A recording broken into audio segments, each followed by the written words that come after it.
یہ دل میرا، تحریر فرحت اشتیاق، قسط نمبر 41۔ وہ اپنا لیپ ٹاپ لیے گارڈن میں بیٹھا ہوا تھا۔ شیرو اس کے پاس صوفے پر چڑھا بیٹھا تھا۔ سسر صاحب کو ان کی عیاشیوں کے کچھ ثبوت ای میل کر رہا ہوں شیرو۔ اس کے چہرے پر طنزیہ مسکراہٹ تھی۔ اس نے ای میل میں فائل اٹیچ کی۔ بڑے میاں کے ہوش اڑ جائیں گے، دنیا کے بڑے سے بڑے آئی ٹی اسپیشلسٹ کو بلا کے لے آئیں، یہ پتہ نہیں چلا سکیں گے کہ یہ ای میل ان کو کس نے اور کہاں سے کی ہے۔ اس کی آنکھوں میں بے رحمی اور صفاقی بھری تھی۔ ویسے تو بڈھا سخت جان ہے، پر کیا پتہ بدنامی کے ڈر سے ایک آدھ چھوٹا موٹا ہارٹ اٹیک ہی ہو جائے باسٹرڈ کو۔ ای میل بھیجتے ہوئے وہ طنزیہ ہنسا۔ نورالعین اپنے کمرے میں آئی تو اس کی نظر سائڈ ٹیبل پر رکھے امان کے موبائل پر پڑی۔ اس نے ادھر ادھر چوکنی نظروں سے دیکھا، پھر آگے بڑھ کے کھڑکی تک آئی۔ بلائنڈ ذرا سے ہٹا کے باہر چیک کیا۔ امان باہر گارڈن میں شیرو کے ساتھ بیٹھا تھا۔ سامنے اس کا لیپ ٹاپ بھی کھلا نظر آ رہا تھا۔ اسے وہاں بیٹھا دیکھ کے مطمئن ہوتی وہ واپس پلٹ کے ٹیبل تک آئی اور جلدی سے موبائل اٹھایا۔ اس نے کانپتے ہاتھوں سے اس کا پاس ورڈ ڈالا۔ موبائل کھل گیا۔ وہ امان کا کال ریکارڈ چیک کرنے لگی۔ آخری کال میر فاروق کی شو ہو رہی تھی۔ درمیان کی کچھ اور کالز کے نیچے ساجد کی کال شو ہو رہی تھی۔ اس نے مزید اسکرول کیا۔ امان کے 2-3 دن قبل کے کال ریکارڈ میں کسی سائرہ کی کال شو ہو رہی تھی۔ اس پر سائرہ سم 2 لکھا آ رہا تھا۔ اس کے موبائل میں کسی لڑکی کا نام دیکھ کر وہ چونکی۔ اس نے میسیجز کھولنے ہی تھے کہ پیچھے سے کسی نے اس کے ہاتھ سے موبائل چھین لیا۔ اس کا دل دھک سے رہ گیا۔ اس نے گھبرا کے گردن گھمائی تو امان عین اس کے سر پر کھڑا تھا۔ وہ اسے انتہائی خوار نظروں سے گھور رہا تھا۔ اس طرح پکڑے جانے پر وہ ایک دم بوکھلا گئی۔ کیا ڈھونڈ رہی ہو اس میں؟ مجھے بتا دو، میں نکال کے دے دیتا ہوں۔ میں وہ کچھ نہیں، بس وہ ہکلائی۔ کسی کا موبائل اس کی اجازت کے بغیر اٹھانا اور دیکھنا بہت بری حرکت ہے۔ تمہیں کسی نے کبھی بتایا نہیں؟ اس کا لہجہ بہت سرد تھا۔ اسے گھور کے دیکھتے اس نے موبائل اپنی جیب میں رکھا۔ تم اسٹڈی میں میری دراز میں گھسی تھی؟ اس نے یکدم ہی غصے میں پوچھا۔ نہیں تو؟ اس کی آنکھوں کا تاثر اور لہجہ بے حد سرد سا تھا۔ نورالعین ڈر گئی تھی۔ جھوٹ مت بولو، میری لاک ہوئی دراز تم نے کھولی؟ اپنے ہاتھ کی رکھی ہر چیز میں پہچانتا ہوں۔ دراز ایک نظر دیکھ کر ہی میں بتا سکتا ہوں کہ اس میں میرے علاوہ کوئی اور بھی گھسا تھا۔ وہ برہمی سے بولا۔ اگر اسے میں نے لاک کر کے رکھا تھا تو میرا خیال ہے اس کا سیدھا سا مطلب یہی تھا کہ اس میں میری پرسنل چیزیں ہیں جن کا دیکھنا تمہارے لیے بالکل ضروری نہیں ہے۔ اس نے ایک ایک لفظ زور دے کر بولا۔ تم اسٹڈی میں جا کے میری جاسوسی کرنے گئی تھی؟ پہلے تم نے دراز کی چابی ڈھونڈی، پھر اسے کھولا، پھر اس میں سارا سامان الٹ پلٹ کیا۔ پوچھ سکتا ہوں آخر کس بات کی تحقیقات ہو رہی ہیں میرے خلاف؟ نورالعین کی طرف جھک کر اس کی آنکھوں میں دیکھتے ہوئے اس نے طنزیہ لہجے میں پوچھا۔ تم مجھ سے اس طرح پوچھ گچھ کر رہے ہو جیسے پولیس کسی مجرم سے تشویش کرتی ہے۔ میں تمہاری بیوی ہوں۔ وہ اپنا اعتماد بحال کر کے ذرا خفگی سے بولی۔ بیوی ہو اسی لیے پیار سے پوچھ رہا ہوں، میری جاسوسی کس خوشی میں ہو رہی ہے؟ جب مجھ سے جھوٹ پہ جھوٹ بولو گے تو پھر میں تمہاری جاسوسی کرنے پہ مجبور ہوں گی نا؟ وہ غصے میں بھڑک کے بولی۔ وہ شخص ساجد جو بقول تمہارے خواہ تمہارے گلے پڑ رہا تھا، میں اونچا سننے لگی تھی، اس لیے 10 مہینے مجھے 10 سال سنائی دیے تھے۔ اس کے ساتھ تمہاری 10 سال پرانی تصویر میں نے دیکھی ہے۔ تم اور وہ کالج یونیفارم میں تھے، جبکہ تم تو بقول تمہارے 4 سال پہلے کبھی پاکستان آئے بھی نہیں تھے۔ پھر تم 10 سال پہلے راولپنڈی کے ایک کالج میں کالج یونیفارم پہنے کیا کر رہے تھے؟ اس نے براہ راست امان کی آنکھوں میں دیکھتے ہوئے اس کے سارے جھوٹ جتائے۔ اور کل تم پلانٹ کا جھوٹ بول کے مجھ سے دبئی خدا جانے کس سے اور کیوں ملنے گئے ہوئے تھے؟ جذباتی ہو کے بولتے ہوئے اس کی آواز ذرا اونچی ہو گئی۔ میں پاگل ہوں، ذہنی مریضہ ہوں، مجھے خود بخود وہم ہوتے ہیں، مگر مسٹر امان اللہ خان یہ میرے وہم نہیں ہیں۔ اس بار تمہاری مسٹر ساجد کے ساتھ اس 10 سال پرانی تصویر کے بھی میرے پاس ثبوت کے طور پر تصویر موجود ہے، اور تمہاری کل رات کی دبئی سے کراچی واپسی کی بورڈنگ پاس کی بھی۔ لہٰذا تم یہ ہرگز نہیں کہہ سکو گے وہ تصویر اور تمہارا بورڈنگ پاس بھی میرا ڈیلوژن تھا۔ وہ اس کو انتہائی غصے اور ناراضگی سے دیکھ رہی تھی، جبکہ وہ سنجیدہ، خاموش اور پرسکون کھڑا تھا۔ نورالعین کو اس کے کچھ جھوٹ پتہ چل گئے تھے۔ وہ اس بات سے نہ تو پریشان ہوا تھا، نہ ڈرا تھا اور نہ ہی گھبرایا۔ تم تو بہت ذہین ہو گئی ہو یار، وہ جواباً مسکرا کے طنزیہ انداز میں بولا۔ اتنی ذہانت صحت کے لیے نقصان دہ ہوتی ہے پیاری نورالعین۔ وہ انتہائی پرسکون اور مطمئن تھا۔ میر فاروق سرکاری تقریب میں شریک تھے۔ یہ تقریب 5 اسٹار ہوٹل کے بال روم میں تھی۔ مختلف مشہور بڑی کاروباری اور سیاسی شخصیات تقریب میں موجود تھیں۔ تمام حاضرین سامنے کرسیوں پر بیٹھے تھے۔ میر فاروق، غوری صاحب اور چند اور بڑے کاروباری شخصیات اسٹیج پر کرسیوں پر براجمان تھیں۔ اگر پاکستان ترقی کرے گا تو ہم ترقی کریں گے۔ یہ ملک جو ہمارے بزرگوں نے لاکھوں جانوں کے قربانیاں دے کر حاصل کیا، اس کی ترقی اور بقا اب ہماری ذمہ داری ہے۔ ہمارے پاس نہ جذبے کی کمی ہے نہ ہنر کی۔ پھر کیا وجہ ہے جو ہم پاکستان کو آج تک معاشی طور پر ایک خوشحال ملک نہ بنا سکے؟ صوبائی وزیر صاحب کھڑے دھواں دار تقریر کر رہے تھے جب میر فاروق کے موبائل پر بیپ بجی۔ انہوں نے جیب سے موبائل نکالا۔ اس پر ابھی ایک ای میل آئی تھی، لیکن جس چیز نے ان کو گھبراہٹ میں مبتلا کیا وہ تھا بھیجنے والے کا نام۔ سینڈر کے نام میں سائرہ فاروق زما لکھا تھا۔ ای میل کے سبجیکٹ میں دی سیکرٹ لائف آف میر فاروق رکھا تھا۔ ان کے ماتھے پر پسینہ ابھرا۔ انہوں نے غوری صاحب سے آہستہ آواز میں کچھ کہا اور تیزی سے اسٹیج سے اتر گئے۔ تم مجھے وجہ بتاؤ اپنے جھوٹ بولنے کی۔ تمہارے ان جھوٹوں کے بعد تو اب میں یہ سوچنے پر مجبور ہو گئی ہوں تم نے اور کیا کیا جھوٹ مجھ سے بول رکھے ہیں۔ وہ دونوں ایک دوسرے کے آمنے سامنے کھڑے تھے۔ نورالعین اسے ناراضگی اور افسوس سے دیکھ رہی تھی۔ وہ جواباً بجائے شرمندہ ہونے کے ہنسا۔ بہت سارے، بے شمار۔ Ignorance is the bliss. تم نے یہ پروورب نہیں سنا کیا؟ مائی ڈیئر زندگی، it is more comfortable not to know certain things. اس کے چہرے پر مسکراہٹ مگر آنکھوں میں خوفناک سا تاثر پھیلا ہوا تھا۔ بولتے ہوئے وہ مزید اس کے نزدیک ہوا۔ وہ بے ساختہ ڈر کے پیچھے ہٹی۔ اس کی کمر دیوار سے ٹکرائی۔ وہ مزید پیچھے نہیں جا سکتی تھی۔ امان نے دیوار پر اپنے دونوں ہاتھ اس کے دائیں اور بائیں اس طرح جما دیے کہ اب جب تک وہ نہ چاہے وہ وہاں سے ہل بھی نہیں سکتی۔ تمہیں جو بات جتنی بتائی جائے اسی تک رہو۔ اس سے آگے بڑھنے اور میرے بارے میں کھوج لگانے کی کوشش نہ کرو۔ جس جگہ تمہیں جانے سے منع کیا جائے، جو جگہ لاک رکھی جائے، آندہ وہاں قدم رکھنے کی کوشش نہ کرنا، جل کے راکھ ہو جاؤ گی۔ وہ چہرہ اس کی طرف جھکا کے پر اسرار سے لہجے میں مدھم آواز میں بولا۔ خوف اور دہشت کے مارے نورالعین کا سانس اٹک سا گیا۔ وہ ایک پل اسے گھونڈنے کے بعد خود ہی پیچھے ہٹ گیا۔ وہ دیوار پر سے اپنے دونوں ہاتھ بھی ہٹا لیے، پھر اسے وہیں کھڑا چھوڑ کے باتھ روم کی جانب بڑھ گیا۔ نورالعین کی سانس بحال ہوئی، پھر یکدم ہی اس کے چہرے پر غصہ ابھرا۔ اس نے سخت غصے میں اپنا موبائل فون اٹھایا اور میر فاروق کو کال ملانے لگی۔ ہوٹل کے باتھ روم میں آ کے انہوں نے ای میل کھولی، مگر اسی وقت ان کے موبائل پر نورالعین کی کال بھی آنے لگی۔ انہوں نے اس کی کال کاٹ دی۔ وہ ای میل سینڈر میں سائرہ کا نام دیکھ کر اتنا پریشان ہو گئے تھے کہ اس وقت نورالعین کو بھی بھلا بیٹھے تھے۔ انہوں نے ای میل کھولی۔ اس میں ان کی سائرہ کے ساتھ مختلف تصاویر تھیں، کچھ نکاح کے وقت کی اور کچھ تب کی جب وہ سائرہ کو پاکستان سے باہر گھمانے پھرانے لے کر گئے تھے۔ تصاویر میں سائرہ کے ساتھ بے تکلف اور رومانٹک انداز ان کے اور سائرہ کے تعلق کو واضح کرنے کے لیے کافی تھا۔ تمام تصاویر دیکھ کے ان کی ہوائیاں اڑ گئیں۔ نورالعین نے دوبارہ کال ملائی، مگر انہوں نے پھر اس کی کال کاٹ دی۔ اس وقت ان کے پیروں سے زمین نکل رہی تھی۔ ان کے ماتھے پر پسینہ اور چہرے پر سخت قسم کی گھبراہٹ تھی۔ بابا اس کی کال اٹینڈ نہیں کر رہے تھے۔ اس نے غصے میں تیسری بار کال ملائی۔ اسی وقت امان باتھ روم سے نکلا۔ اس نے بغور اسے دیکھا۔ کسے فون کر رہی ہو؟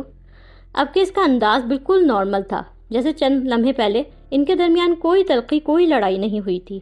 اپنے بابا جان کو، وہ تلخ انداز میں چبا چبا کے بولی۔ وہ تمہارے بابا ہی ہیں بھائی، اتنا زور لگا کے اپنے بابا جان کہنے کی کیا ضرورت پڑ گئی؟ اور ویسے انہیں کال کیوں کی جا رہی ہے؟ اس کے پاس آتے ہوئے اس نے مسکرا کے پوچھا۔ ان سے کہنے کے لیے کہ مجھے آ کے اپنے ساتھ لے جائیں، میں اب اپنے شوہر کے گھر میں نہیں رہ سکتی۔ امان سے ڈرے بغیر وہ دو ٹوک سے انداز میں غصے سے بولی۔ اس کے قریب پہنچ کر امان نے چھین لینے والے انداز میں اس کا فون جھپٹ کے چھین لیا۔ یہ کیا بدتمیزی ہے امان، میرا فون دو مجھے، وہ اس کے انداز پر بھڑک کر بولی۔ امان، میں تو مان ہوا کرتا تھا نا، اس کی آنکھوں میں دیکھتے ہوئے وہ تنزیہ اور جتانے والے انداز میں بولا۔ نہیں رہے تم مان، مجھ سے جھوٹ پہ جھوٹ بول کے تم نے میرا سارا بھروسہ توڑ دیا ہے، وہ شدید غصے اور ناراضگی میں بولی۔ اسی لیے میں نے فیصلہ کیا ہے کہ میں اب اپنے بابا جان کے پاس جا رہی ہوں، وہاں جا کے کلیئر ذہن کے ساتھ سوچ سمجھ کے فیصلہ کروں گی کہ مجھے آگے کیا کرنا ہے، تمہارے ساتھ رہنا بھی ہے کہ نہیں۔ امان کی آنکھوں میں آنکھیں ڈال کے اس نے اپنا فیصلہ سنایا۔ اس کا فون بدستور امان کے ہاتھ میں ہی تھا۔ میرے ساتھ نہ رہنے کا تو اب آپشن ہی نہیں ہے نا مسز امان اللہ خان، اس کی بات کے جواب میں وہ تنزیہ مسکراہٹ کے ساتھ دھیمی آواز میں بولا۔ اب تو تمہیں ساری زندگی میرے ساتھ گزارنی ہے، مجھے چھوڑ کے جانے کا تو اب سوال ہی پیدا نہیں ہوتا۔ اس کا انداز بہت سخت تھا۔ نورالعین لمحے بھر کو ڈر سی گئی۔ کوئی زبردستی ہے کیا؟ تم مجھے روک نہیں سکتے اگر میں جانا چاہوں تو۔ خوف پر قابو پا کر خود کو سنبھالتی وہ غصے سے ذرا اونچی آواز میں بولی۔ تمہیں اسی دن کے لیے شادی سے پہلے موقع دیا تھا کہ مجھ سے شادی نہ کرو، میرے ساتھ تمہاری زندگی جہنم بن جائے گی. یاد کرو میں نے تمہیں چھوڑ جانے کا پورا چانس دیا تھا. وہ ایک ایک لفظ پر زور دے کر بولا. تب تو تمہیں بڑے دعوے کیے تھے کہ تم مجھے چھوڑ کر نہیں جاؤ گی, مجھ سے کبھی تنگ بھی نہیں آؤ گی. اس کا انداز جتاتا ہوا تھا. تب پتہ نہیں تھا تم اتنے بڑے جھوٹے ہو. بولتے ہوئے اس کی آواز بھرا گئی. اب جیسا بھی ہوں تمہیں مرتے دم تک میرے ہی ساتھ رہنا ہوگا. تم یہاں سے جا کر دکھاؤ, خود کو بھی مار لوں گا اور تمہیں بھی. وہ ٹھنڈے اور پرسکون انداز میں بولا. وہ اس وقت بڑا شفاف اور بے رحم نظر آ رہا تھا. مجھ سے شادی کا, میرے ساتھ زندگی گزارنے کا فیصلہ تمہارا تھا. میں نے تمہیں وارن کیا تھا کہ رک جاؤ, اب بھی وقت ہے, منع کر دو شادی سے, پر تم نہیں مانی تھی. میرے ساتھ یہ زندگی تمہاری چوائس تھی مسز امان اللہ خان. وہ بار بار جان بوجھ کر اسے مسز امان اللہ خان کہہ رہا تھا. اسے جتا رہا تھا کہ اب وہ اس کی ملکیت تھی. وہ اسے جیتے جی تو اب کبھی اپنے آپ سے الگ نہیں ہونے دینے والا تھا. اب تم میرے ساتھ رہو گی ہماری زندگی کی آخری سانس تک. تم میرے پاس سے اب جا کے دکھاؤ. اپنی اور تمہاری دونوں کی زندگیوں کو آگ لگا دوں گا میں. بات پوری کرنے کے بعد وہ اس کے پاس سے ہٹا. تم میرا موبائل مجھے دو امان. تم میرے ساتھ یہ زور زبردستی بالکل نہیں کر سکتے. اسے دروازے کی طرف بڑھتا دیکھ کر نورالعین چلائی. جبکہ اس کی بات نظر انداز کرتا وہ کمرے سے باہر نکل گیا. باہر نکل کے اس نے دروازہ لاک کر دیا. نورالعین حواس باختہ ہو گئی. اس کے وہم و گمان میں بھی نہیں تھا کہ امان اس کو اس طرح کمرے میں بند کر سکتا ہے. اس نے آگے بڑھ کر دروازہ کھولنے کی کوشش کی. دروازہ کھولو امان, دروازہ کھولو. کھینچ کر وہ دروازہ کھولتے ہوئے زور زور سے چیخ رہی تھی. میرے دل میں اپنی رہی سہی عزت بھی کیوں ختم کروا رہے ہو. اس نے زور زور سے دروازہ پیٹا. بولتے بولتے وہ رو پڑی تھی. وہ سخت دکھ اور صدمے میں تھی. امان سے اس طرح کا رویہ وہ بالکل بھی توقع نہیں کر رہی تھی. رات کے 11 بج رہے تھے. میر فاروق اسٹڈی میں اپنے مخصوص اونچے صوفے پر ہاتھ میں سگار لیے بیٹھے تھے. ان کے چہرے پر فکر اور ٹینشن بکھری ہوئی تھی جب علی بخش دروازہ نوک کر کے اندر آیا. السلام علیکم صاحب. وعلیکم السلام. آ گئے تم اسلام آباد سے؟ وہ دھیمی آواز میں بولے. ان کی آنکھوں میں سرخی بھری ہوئی تھی. جی, سب کام ٹھیک سے ہو گئے. گھر اور گاڑی سائرہ بیگم صاحب کے نام پر تھے. آپ کا کسی جگہ کاغذوں میں بھی کوئی نام نہیں ہے. آپ کا وہاں کوئی سامان میں نے چھوڑا نہیں ہے. نوکر وہاں سارے آپ کے تنخواہ دار غلام ہیں. کوئی منہ نہیں کھولے گا. پولیس تفتیش کے لیے گھر آئی تھی پر ناکام لوٹ گئی. آگے معاملہ کچھ بگڑا ہوا بھی تو پولیس کو ہم سنبھال لیں گے صاحب. وہ ادب سے ہاتھ باندھے انہیں ساری رودات سنا رہا تھا. رہ گئے سائرہ بیگم صاحبہ کے گھر والے, تو ان میں سے کسی میں اتنا جگرا نہیں کہ آپ کے خلاف کھڑے ہو سکے. ویسے بھی سائرہ بیگم صاحبہ کا اکاؤنٹ جو لاکھوں روپے سے بھرا ہوا تھا, وہ ان بے غیرتوں کی دلچسپی تو اس میں ہوگی کہ کسی بھی طرح وہ پیسہ, گاڑی, زیورات اور سائرہ بیگم صاحبہ کا اسلام آباد والا وہ گھر وہ حاصل کر لیں. وہ آپ سے پنگا لینے کا سوچیں گے بھی نہیں. میر فاروق سپاٹ لہجے کے ساتھ بولے. علی بخش نے بغور ان کے چہرے کو دیکھا. ان کے چہرے پر سکون اور اطمینان نام کی کوئی چیز نظر نہیں آ رہی تھی. پولیس آئندہ بھی اس گھر کا چپا چپا کونا کونا چھان لینا تب بھی پتہ نہیں لگا سکتی کہ آپ کا اس گھر یا اس گھر کی مالکن سے کوئی تعلق تھا. ان کے چہرے کو قدرے فکر سے دیکھتا وہ سنجیدگی سے مزید بولا. اور یہ ثبوت علی بخش, ان کا کیا؟ میر فاروق نے سنجیدہ سپاٹ چہرے کے ساتھ اپنا موبائل اس کی جانب بڑھایا. اس نے حیرانگی اور ناسمجھی سے موبائل تھاما. اسکرین پر وہی ای میل اور اس میں اٹیچ کی گئی میر فاروق اور سائرہ کی تصاویر تھیں. علی بخش کا دماغ جیسے بھگ سے اڑا. کون ہے یہ کمینہ؟ اتنی جرت کس ذلیل انسان میں ہے؟ وہ غصے سے آپے سے باہر ہوا. جرت تو اس بلیک میلر میں کافی ہے علی بخش. سائرہ اور میرے نکاح کی تصویریں, ہمارے آسٹریلیا ٹور کی تصویریں, اس شخص کے ہاتھ میں میرے کئی راز ہیں علی بخش. میر فاروق دھیمی آواز میں بولے. ان کی آنکھوں میں بے چینی, پریشانی, ٹینشن, غصہ سب کچھ دکھائی دے رہا تھا. ہماری سڈنی بیچ پر تفریح کی یہ تصویریں اسے سائرہ کے علاوہ اور کوئی نہیں دے سکتا. یہ تصویریں سائرہ نے اپنے موبائل سے کھینچی تھی اور کچھ کھنچوائی تھیں. وہ تلخ لہجے میں بولے. وہاں آسٹریلیا میں میرے اور سائرہ کے علاوہ ہمارا کوئی جاننے والا نہیں تھا. صاحب ہم پتہ لگوا لیتے ہیں, آپ سب سے پہلے یہ پتہ کروائیں کہ یہ ای میل آپ کو. علی بخش غصے اور تیش میں بول رہا تھا کہ میر فاروق نے تلخی بھرے لہجے میں اس کی بات کاٹی. یہاں معاملہ میری عزت و وقار کا ہے علی بخش. مجھے جو تحقیقات اور انکوائری کروانی بھی ہے بہت سوچ سمجھ کے کرانی ہوگی. بولتے ہوئے انہوں نے ایک لمحے کے توقف کیا. ہم سے غلطی ہو گئی علی بخش. ہم نے سائرہ کو مروانے میں جلدی کر دی. ہم پہلے اسے جان سے مارنے کی دھمکی دے کے اس سے اگلوا تو لیتے کہ وہ کس بلیک میلر کے ساتھ مل کر میری رسوائی کا اہتمام کر رہی ہے, پھر اسے مارتے. انہوں نے بے چینی سے اپنے بالوں کو اور ماتھے کو رگڑا. اب مجھے اس بات میں کوئی شک نہیں کہ سائرہ اس بلیک میلر کے ساتھ ملی ہوئی تھی. میں نے سائرہ کو مروا کے اپنی زندگی کی سب سے بڑی غلطی کر دی ہے علی بخش. سمجھ نہیں آ رہا اب کیا کروں.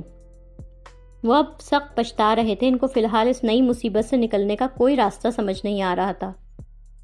رات کے 11 بجے اس نے اپنے کمرے کا لاک کھولا۔ وہ دروازہ کھول کے اندر آیا تو نورالعین بیڈ پر گھٹنوں پر سر رکھے بیٹھی تھی۔ اس نے دروازے میں کھڑے کھڑے ہی اس کو آواز دی، اینا۔ اس کو اس طرح بیٹھے دیکھ کر اس کے دل کو کچھ ہوا تھا۔ نورالعین نے نہ اس کی طرف دیکھا اور نہ ہی اپنا سر گھٹنوں پر سے اٹھایا۔ اینا کھانا کھا لو۔ وہ اس کے قریب آیا۔ 11:30 بج گئے، ڈنر ٹائم کب کا گزر بھی گیا۔ چلو کھانا کھا لو، میں نے بھی ابھی تک کچھ نہیں کھایا۔ اس نے نورالعین کا سر گھٹنے سے اٹھانا چاہا مگر اس نے اس کا ہاتھ زور سے جھٹکا۔ Don't touch me, don't you dare touch me, you are a liar and I hate liars. اسے امان سے اتنی نفرت محسوس ہو رہی تھی کہ اپنے وجود پر اس کا لمس اس کے لیے ناقابل برداشت تھا۔ وہ نفرت بھرے انداز میں چلا کے بولی، اینا۔ امان نے پیار سے کچھ کہنا چاہا مگر وہ اس کی بات کاٹ کے چلائی، اتنے اعتماد سے تو میں سچ نہیں بول پاتی جتنے اعتماد سے تم جھوٹ بولتے ہو۔ وہ سخت غم و غصے کا شکار تھی۔ پتہ نہیں کیسے پیرنٹس تھے تمہارے، انہوں نے کیسی تربیت کی ہے تمہاری۔ نورالعین کا لہجہ آگ برسا رہا تھا۔ وہ جو ابھی تک اس کے پاس کھڑا اسے پیار و فکر سے دیکھ رہا تھا، اپنے والدین کے نام پر اس کے چہرے پر یکدم ہی بے تحاشا سختی اور غصہ ابھر آیا تھا۔ وہ بھی اختیار نورالعین سے ایک قدم دور ہٹا۔ کہیں نہ کہیں سے تو جھوٹ بولنے اور دھوکہ دینے کی تربیت ملی ہوگی نا تمہیں، مگر میں تمہیں بتا دوں کہ میر فاروق زماں کی بیٹی ہوں میں، ایک سچے کھرے اور بااصول آدمی کی بیٹی۔ میرے خون اور میری تربیت میں نہ جھوٹ شامل ہے اور نہ ہی دھوکہ۔ میرے بابا جان نے مجھے صرف سچ بولنا سکھایا ہے اور یہ بھی سکھایا ہے کبھی کوئی تمہیں دھوکہ دے، تم سے جھوٹ بولے تو اس شخص سے دوبارہ کبھی بھروسہ نہ کرنا، خود کو اس جھوٹے آدمی سے دور کر لو۔ بولتے ہوئے اس نے اپنے سینے پر ہاتھ مارا۔ امان نے ہاتھوں کی مٹھیاں زور سے بھینچیں۔ وہ بغیر کچھ کہے شدید غصے اور طیش کے عالم میں کمرے سے نکل گیا۔ اسے اپنے پیچھے کمرے کا دروازہ بند کرنے کا بھی دھیان نہیں رہا۔ اس کو یوں خاموشی سے جاتا دیکھ کر نورالعین چپ رہ گئی۔ اپنے ان طنز اور تانوں پر امان کی جانب سے خاموشی وہ توقع نہیں کر رہی تھی۔ اس کے کمرے کا دروازہ چوپٹ کھلا تھا۔ وہ یہاں بیٹھے ہوئے اسے باہر کوریڈور سے جاتا دیکھ رہی تھی۔ وہ سخت غصے کے عالم میں اپنے پیانو روم میں آیا تھا، پھر اسی کیفیت میں پیانو بجانے لگا تھا۔ پتہ نہیں کیسے پیرنٹس تھے تمہارے اور انہوں نے کیسی تربیت کی ہے تمہاری۔ میں میر فاروق زماں کی بیٹی ہوں، ایک سچے کھرے اور بااصول آدمی کی بیٹی۔ میرے خون اور میری تربیت میں نہ جھوٹ شامل ہے اور نہ دھوکہ۔ نورالعین کی باتوں کی تکلیف اتنی زیادہ تھی، اس کا بس نہیں چل رہا تھا کہ وہ نورالعین اور میر فاروق دونوں کو جان سے مار دے اور ساری دنیا کو آگ لگا دے۔ اپنا غصہ اور طیش نکالنے کے لیے وہ حلق کے بل بہت زور سے چیخا۔ اس کی چیخ کی آواز کمرے میں چاروں طرف گونجی۔ وہ پیانو کی کیز پر غصے سے زور زور سے ہاتھ مارنے لگا۔ چند سیکنڈ وہ بے ہنگم انداز میں پیانو بجاتا رہا، پھر نڈھال سا ہو کر اس نے پیانو کے اوپر اپنا سر رکھ دیا۔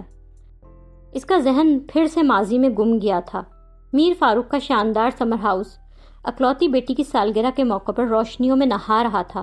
بے مثال سجاوٹیں تھیں، گھر سے باہر بھی تقریب کی گہما گہمی اور مہمانوں کے قہقہوں کی آوازیں آ رہی تھیں۔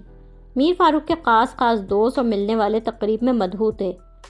نورالعین نے بے حد خوبصورت فیری ٹیل پرنسس کے جیسا گاؤن پہن رکھا تھا۔ وہ بہت پیاری لگ رہی تھی۔ اس کے سر پر پرنسس کی طرح کا خوبصورت سا تاج بھی سجا ہوا تھا۔ کیک اور دیگر سجاوٹی ریبنز، غباروں اور جھالروں پر نمایاں لکھا ہوا تھا کہ یہ نورالعین کی 5ویں سالگرہ تھی۔ نیلوفر اور میر فاروق مہمانوں کا استقبال کرنے کھڑے تھے۔ نیلوفر نے خوبصورت سی ساڑی پہن رکھی تھی اور میر فاروق شاندار قیمتی سوٹ میں تھے۔ نورالعین بھی مسکراتی خوش ہوتی ان کے ساتھ کھڑی تھی۔ مہمانوں سے مسکرا کے بات کرتے کرتے میر فاروق کی نظر حمیرہ پر پڑی تھی، جو عبید اللہ اور بچوں کے ساتھ تقریب میں شریک ہوئی تھی۔ اس کی پرفیکٹ فیملی کو دیکھ کر میر فاروق کی مسکراہٹ سمٹ گئی تھی۔ حمیرہ بلیک ڈریس میں ملبوس تھی۔ خوبصورت سا ریپ ہوا گفٹ امان نے اپنے ہاتھوں میں خوشی خوشی پکڑ رکھا تھا۔ عائشہ حمیرہ کی انگلی پکڑ کر چل رہی تھی۔ امان بچہ تھا مگر اسے ایسا لگ رہا تھا جیسے میر فاروق نے اس کے باپ کو بہت زیادہ غور اور توجہ سے دیکھا۔ اسے غیر محسوس سا احساس بھی ہوا کہ میر فاروق نے شاید اس کے باپ کو نفرت اور حسد سے دیکھا تھا۔ السلام علیکم، میر فاروق نے ان کے قریب آ کر چہرے پر زبردستی مسکراہٹ سجا کے بولا۔ وعلیکم السلام، میرے ہسبینڈ عبید اللہ یہ فاروق ہیں اور یہ ہے میری دوست نیلوفر۔ حمیرہ نے مسکرا کے تعارف کرایا۔ میر فاروق کو چھا جانے والی شخصیت اور عمارت کے برعکس عبید اللہ بالکل عام سا سادہ سا بندہ نظر آ رہا تھا۔ یعنی اب ہم دوست ہی نہیں رہے۔ ٹھیک ہے بھائی ٹھیک ہے، میر فاروق نے جان بوجھ کر مسکرا کے ٹوکا۔ اب زیادہ دوستی نیلوفر سے جو ہے جناب، حمیرہ ہنس کے بولی۔ یہ ہوئی نا بات؟ نیلوفر نے حمیرہ کا ہاتھ تھاما۔ کیسے ہیں عبید صاحب؟ میر فاروق نے مسافے کے لیے عبید اللہ کی جانب ہاتھ بڑھایا۔ اللہ کا کرم ہے، عبید اللہ نے مسکرا کے ان سے ہاتھ ملایا۔ وہ سیدھے سادے، بناوٹ سے پاک، خوش اخلاق انسان تھے۔ تھینکس فار کمنگ، آپ کے آنے سے بہت خوشی ہوئی مجھے۔ میر فاروق بظاہر گرم جوشی سے بولے تھے، آپ لوگوں نے اتنے خلوص سے انوائٹ کیا تھا، کیسے نہ آتے؟ عبید اللہ جواباً خوش اخلاقی سے مسکرائے۔ ہیپی برتھ ڈے انا۔ حمیرہ نے نورالعین کو جھک کے پیار کیا۔ Thank you aunty. نورالعین اپنی سالگرہ پر بے حد خوش تھی۔ مانی انا کو گفٹ تو دو، حمیرہ امان سے بولی۔ ارے اس تکلف کی کیا ضرورت تھی، نیلوفر اخلاقاً بولی۔ ہیپی برتھ ڈے انا۔ امان نے نورالعین کی جانب گفٹ بڑھایا۔ تھینکس مانی۔ نورالعین نے خوشی اور جوش کے ساتھ اپنا گفٹ پکڑا۔ آئیے پلیز، نیلوفر ان لوگوں کو لے کے آگے کی جانب بڑھی۔ میر فاروق نے عبید اللہ کو حقارت بھری نظروں سے جاتے دیکھا۔ بڑے خوشی بھرے ماحول میں کیک کاٹا گیا۔ بوا جی اور علی بخش مہمانوں کے خاطر تواضع میں مصروف تھے۔ کیک کٹنے کے بعد مختلف گیمز کھیلنے میں بچے مشغول ہو گئے تھے۔ امان کی آنکھوں پر پٹی بندھی ہوئی تھی۔ وہ گارڈن کے ایک طرف ذرا الگ تھلگ کے کونے میں نورالعین کو پکڑنے کے لیے بھاگتا ہوا جا رہا تھا۔ یہاں روشنی کم تھی۔ اس کے کانوں میں میر فاروق اور حمیرہ کی آوازیں پڑیں تو وہ چونک کے رکا۔ حمیرہ کی گود میں عائشہ تھی، وہ اسے واش روم لے کے گئی تھی۔ واپس آ رہی تھی کہ میر فاروق اس کے سامنے آ گئے۔ فاروق، وہ ان کی طرف دیکھ کر اخلاقاً مسکرائی۔ So you are happily married Humaira? Mir Farooq نے اسے بہت غور سے سر سے پاؤں تک دیکھا۔ اس کا لباس، اس کی جولری، ہر چیز سے یہ اندازہ ہو رہا تھا کہ وہ ایک مڈل کلاس زندگی گزار رہی تھی۔ امان نے اپنی آنکھوں پر سے پٹی اتاری۔ وہ بے اختیار ایک ستون کے پیچھے چھپ کر کھڑا ہو گیا۔ وہاں سے وہ ان دونوں کو دیکھ سکتا تھا مگر وہ دونوں اسے دیکھ نہیں سکتے تھے۔ ہاں الحمدللہ۔ اس کی نظروں کا تاثر سمجھے بغیر حمیرہ مسکرا کے دوستانہ انداز میں بولی۔ لو میرج تھی؟ ان کا چھپا ہوا طنزیہ انداز تھا۔ Of course. خوش ہو زندگی سے؟ ان کے طنزیہ تاثرات سے یہ جتا رہے تھے کہ کیا واقعی یہ معمولی انسان عبید اللہ تمہاری محبت اور چاہت ہے؟ بہت زیادہ۔ جیسی زندگی میں چاہتی تھی، جیسی زندگی میرا خواب تھی، ویسی زندگی گزار رہی ہوں۔ میں سرپرائزڈ ہوں۔ یہ معمولی سی زندگی تمہارا خواب تھی؟ ایک مڈل کلاس لائف پارٹنر تمہارا آئیڈیل تھا؟ ایک عجیب شخص تمہارا آئیڈیل لائف پارٹنر کیسے ہو سکتا تھا؟ میر فاروق طنزیہ مسکراہٹ کے ساتھ بولے۔ ستون کے پیچھے چھپے اسے وہاں نیلوفر آتی دکھائی دی۔ میر فاروق کے جملے پر وہ چونک کے رکی تھی۔ ان کے چہرے کی مسکراہٹ سمٹی تھی۔ میری صافگوئی کا برا مت ماننا، لیکن جب تم نے مجھے ریجیکٹ کیا تو میں یہ سمجھا تھا کہ پتہ نہیں وہ کون شاندار آدمی ہوگا جسے تم منتخب کرو گی۔ میر فاروق کا انداز مذاق اڑانے والا تھا۔ نیلوفر کی آنکھوں میں شوق، بے یقینی اور بیدباری اتری۔ شاید نہیں، تم یقیناً کافی بلند ہو کے بول گئے ہو فاروق۔ وہ جو ابھی تک میر فاروق کو یونیورسٹی کا پرانا دوست سمجھ کے اس کی باتیں نظر انداز کر رہی تھی، اسے اپنے شوہر کی برائی بہت زیادہ بری لگی تھی۔ وہ ناگواری اور ناپسندیدگی کے ساتھ بولی، تم شاید انسانوں کو روپے پیسے اور ان کے اسٹیٹس سے ناپتے ہو، مگر میرا انسانوں کو ناپنے کا یہ معیار نہیں۔ عبید میرے نزدیک دنیا کے سب سے اچھے انسان ہیں۔ عبید میرا آئیڈیل ہے، مجھے ان کے ساتھ پر فخر ہے۔ وہ جذباتی سی ہوئی۔ اس کو ناراض ہوتا دیکھ کر میر فاروق نے فوراً پینترا بدلا۔ ارے حمیرہ، تم تو برا مان گئی۔ میں تو بس پرانا دوست ہونے کے ناطے یوں ہی مذاق کر رہا تھا، تم نے تو بات دل پر ہی لے لی۔ ستون کے پیچھے چھپے امان نے دیکھا کہ نیلوفر جس خاموشی سے وہاں آئی تھی اسی خاموشی سے پلٹ کے واپس چلی گئی۔ آئی ایم شیور عبید صاحب ایک اچھے انسان ہوں گے۔ اپنی بدتمیزی کا اثر زائل کرنے کے لیے میر فاروق دوستانہ لہجے میں بولے، مگر حمیرہ کے چہرے پر ناگواری تھی۔ وہ دنیا کے بہترین انسان ہیں۔ اگر دوبارہ زندگی ملے تو میں پھر سے عبید ہی کا انتخاب کروں گی۔ وہ بہت سنجیدگی سے بولی۔ میر فاروق اس سے مسکرا کے معذرت کرتے وہاں سے پلٹے تو امان بے ساختہ ستون سے پیچھے ہٹا۔ پیچھے سیڑھیاں اوپر کی جانب جاتی تھی۔ وہ ڈرا سا سیڑھیوں کے اوپر چڑھ گیا۔ یہاں ایک بالکنی تھی جہاں سے نیچے گارڈن نظر آ رہا تھا۔ اسے نورالعین کی آواز آئی تو اس نے چونک کے بالکنی سے نیچے جھانکا۔ وہ اسے دیکھ چکی تھی۔ وہ سیڑھیوں پر بھاگتی اوپر آ رہی تھی۔ اسی وقت اس کو ٹرین کی سیٹیوں کی اور ٹرین کے چلنے کی مخصوص آواز سنائی دی۔ اس نے گردن گھما کے دیکھا۔ نورالعین کے گھر کی اس بالکنی سے دور ایک پل پر بنے ریلوے ٹریک پر سے ٹرین گزرتی نظر آ رہی تھی۔ کیا کر رہے ہو مانی؟ اس کے قریب پہنچ کر نورالعین نے بچکانہ معصومیت سے پوچھا۔ ٹرین دیکھ رہا تھا، تمہارے گھر سے ٹرین نظر آتی ہے نا؟ اپنا ڈر اور خوف اس سے چھپاتے ہوئے جھوٹ بولا۔ نورالعین نے مسکرا کے اس کو دیکھا۔ ہاں نا مانی، میں بھی یہاں کھڑے ہو کر ٹرین کو بہت دیکھتی ہوں۔ وہ جواباً چپ رہا۔ اس کی نظر نیچے گارڈن پر پڑی۔ اسے نیچے نیلوفر الگ تھلگ سی کھڑی نظر آئی۔ اسے محسوس ہوا جیسے نیلوفر وہاں کھڑی رو رہی تھی۔ اسی وقت نیچے بوا جی نے نیلوفر کو آواز دی۔ نیلوفر نے اس سے نظریں بچا کر اپنے آنسو فوراً پوچھے اور جھوٹی مسکراہٹ چہرے پر سجا کر ان کی طرف بڑھ گئی۔ میں نے ماما سے بولا ہے وہ مجھے اس ٹرین میں بٹھائیں۔ ماما نے پرومس کیا ہے وہ مجھے اس ٹرین پر ضرور بٹھائیں گی۔ دور سے گزرتی ٹرین کو ٹکٹکی باندھے دیکھتے وہ امان سے بولی، امان نے مسکرا کر اسے دیکھا۔ نورالعین کی سالگرہ کی تقریب سے واپسی پر حمیرہ خاموش سی تھیں۔ اسے میر فاروق کی عبید اللہ کے متعلق باتیں بہت چبھی تھیں، اس لیے اس کا موڈ آف تھا۔ عائشہ اس کی گود میں سو گئی تھی جبکہ امان پیچھے بیٹھا جاگ رہا تھا۔ اس نے پارٹی میں جو بھی دیکھا یا سنا تھا وہ اب سب بھول بھال چکا تھا، اس لیے مطمئن اور پرسکون سا بیٹھا تھا۔ اتنی چپ کیوں ہے بھائی میری بیگم؟ عبید اللہ نے گاڑی چلاتے ہوئے حمیرہ کی غیر معمولی خاموشی کو محسوس کیا۔ کچھ نہیں، زیادہ ذرا تھک گئی ہوں۔ بھائی یہ تمہاری دوست تو بہت بڑے بزنس ٹائکون کی بیوی ہے۔ میر فاروق زماں تو پاکستان کے کامیاب ترین بزنس مینز میں سے ایک سمجھے جاتے ہیں۔ عبید اللہ متاثر ہوتے ہوئے بولے۔ ان کا لہجہ کسی احساس کمتری سے عاری تھا۔ تم نیلوفر اور فاروق کہہ کر اتنے کیجولی میاں بیوی کا نام لیتی تھی، مجھے اندازہ ہی نہیں تھا کہ تمہاری دوستی کسی اتنے بڑے آدمی کی بیوی سے ہو گئی ہے۔ حمیرہ جواباً خاموش رہیں۔ یہ میر فاروق یونیورسٹی میں تمہارے کلاس فیلو تھے نا؟ عبید اللہ نے گاڑی چلاتے ہوئے یوں ہی سرسری سے انداز میں پوچھا۔ ہاں، حمیرہ مختصراً بولی۔ میں تو آج واقعی پہلی دفعہ ملا ان لوگوں سے، مجھے اندازہ ہی نہیں تھا اتنے پیسے والے لوگ ہیں بھائی۔ اگر مجھے پہلے پتا ہوتا تو میں ان کی بیٹی کے لیے ذرا قیمتی اور مہنگا تحفہ خریدتا۔ ہماری جتنی گنجائش تھی ہم اس حساب سے اچھا ہی گفٹ لے کے گئے تھے عبید۔ وہ میر فاروق کی باتوں سے چڑی ہوئی تھی، اس لیے عبید اللہ کی بات پر خفگی سے بولی، جیسے میر فاروق کی باتوں کا غصہ یہاں باہر نکل رہا ہو۔ ہم اپنی جیب دیکھ کے خرچ کریں گے نا، کسی کو امپریس کرنے کے لیے نہیں۔ ہم جو ہیں جیسے ہیں بہت اچھے ہیں۔ مجھے ہماری لائف اسٹائل، اسٹیٹس، کسی چیز سے کوئی کمپلیکس نہیں ہے۔ اتنی تلخ کیوں ہو رہی ہو یار؟ میں تو یوں ہی ایک بات کر رہا تھا، وہ بھی صرف اس لیے تاکہ تمہاری اپنی دوستی کے ساتھ برابری قائم رہے، تم خود کو اس سے کمتر محسوس نہ کرو۔ عبید اللہ نے اسے حیرانگی سے دیکھا۔